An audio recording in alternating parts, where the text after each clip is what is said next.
Hey there, everyone. Pete Pardo here from Sea of Tranquility. Welcome to day 5 of albums that are 30 years old in 2022. That's right, we're looking back on the year 1992. Albums that are celebrating their 30th birthday this year.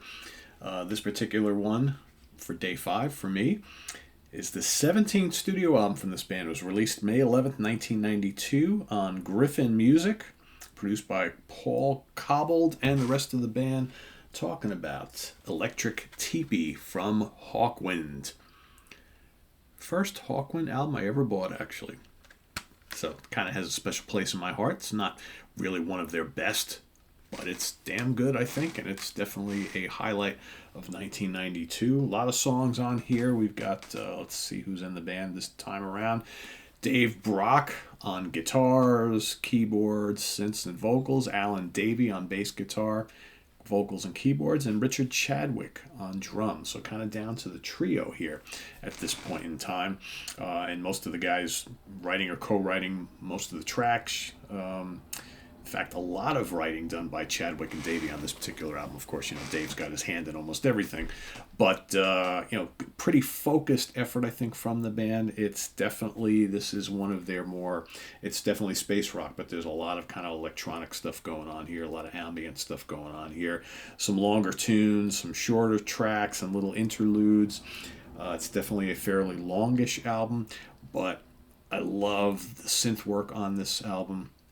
This is an interesting time in the period of the band, because I think they were, for a bit, they moved away from the kind of like heavier, really heavy psychedelic kind of like acid rock, prog, space rock thing that they were doing back in the 70s, with the big fat bass and the Sabbath style riffing, the very repetitive riffing and the saxophone and the weird tone generator and synths and all this, just absolute weirdness, to a bit more streamlined sound where it's still essentially Hawkwind, but the songs are a little more airy and spacey. I think there's definitely more electronica stuff going on, but really good tracks on here. LSD kicks it off. It's over 8 minutes long.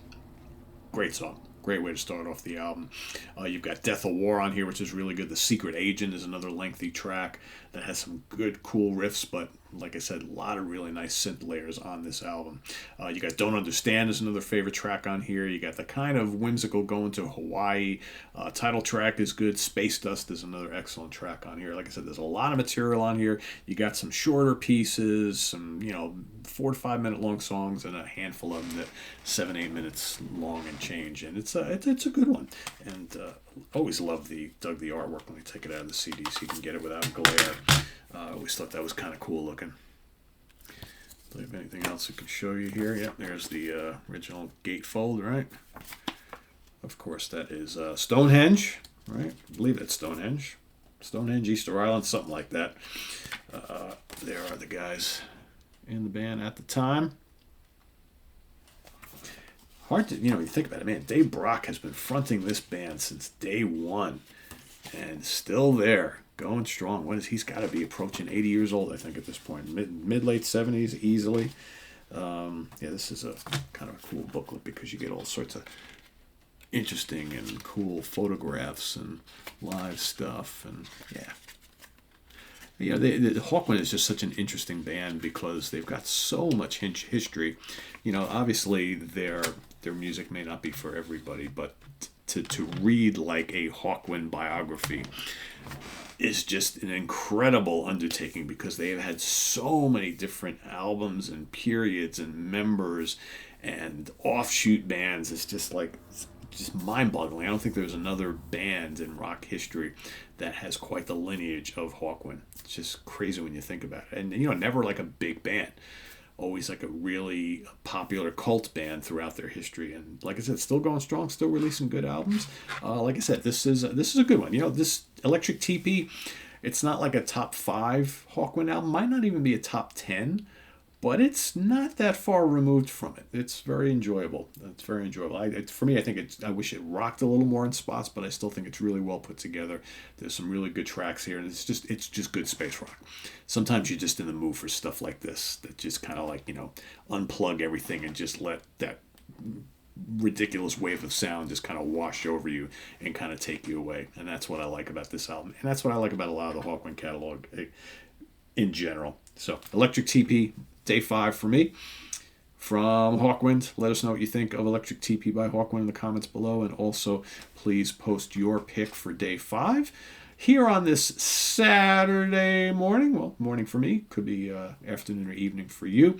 We got more coming up, obviously, the rest of the month as we count down to my favorite album of 1992. Kind of like what we've been doing for the last couple of months. The first half of the month is going to be, the lower part of my list, albums that I still really, really dig a lot, but they're not my absolute favorites from this particular year. The order, I wouldn't get too hung up on the order for the first 15 days or so, but the last half are going to be fairly consistent with, my favorites of the month. And then when we get to the last day of the month on the 31st of March, that will be my absolute favorite release from 1992. So stay tuned each and every day. I hope you guys have your list ready and you're posting your picks each day. So, and if there's any of mine that you've never heard before, hey, go out and listen to them. Interesting, we had some comments on yesterday's video for Shadow Gallery, the debut, and so many people were like, wow, I never heard of this band before. It's like, wow, we've talked about them quite a bit on the channel. We did an album ranking. We talked about them extensively on the Magna Carta episode we did on the Prague Seat. They've come up in other various shows and things here and there. Really great progressive metal band. So I would say, based on that, if you see a video posting here on the channel by a band that you've never heard of before, check the video out. Go listen to some of their music. I think the whole thing of discovering new music and new bands that you never listened to before should be, a good thing, especially if you like the genres we cover on this channel, right? So, anyway, I digress. So, thanks for watching. Visit us on the web at www.seatranquility.org. We're on Facebook. We're on Twitter. Of course, we're here on YouTube all together all the damn time. Stay tuned for another episode of this tomorrow morning. Albums that are 30 years old in 2022. But, of course, don't touch that dial. We've got the UK connection with Simon Bray and Stephen Reed coming up in just a couple hours this afternoon. And then tomorrow we've got album homework assignment. Eric Porter and Scott Berry going head-to-head. That was a lot of fun, so stay tuned for that tomorrow. And then, of course, the Hudson Valley Squares kick us all off. Kick off the work week starting on Monday evening. So thanks for watching, everybody. I am Pete Pardo. See you real soon. Take care. Bye-bye.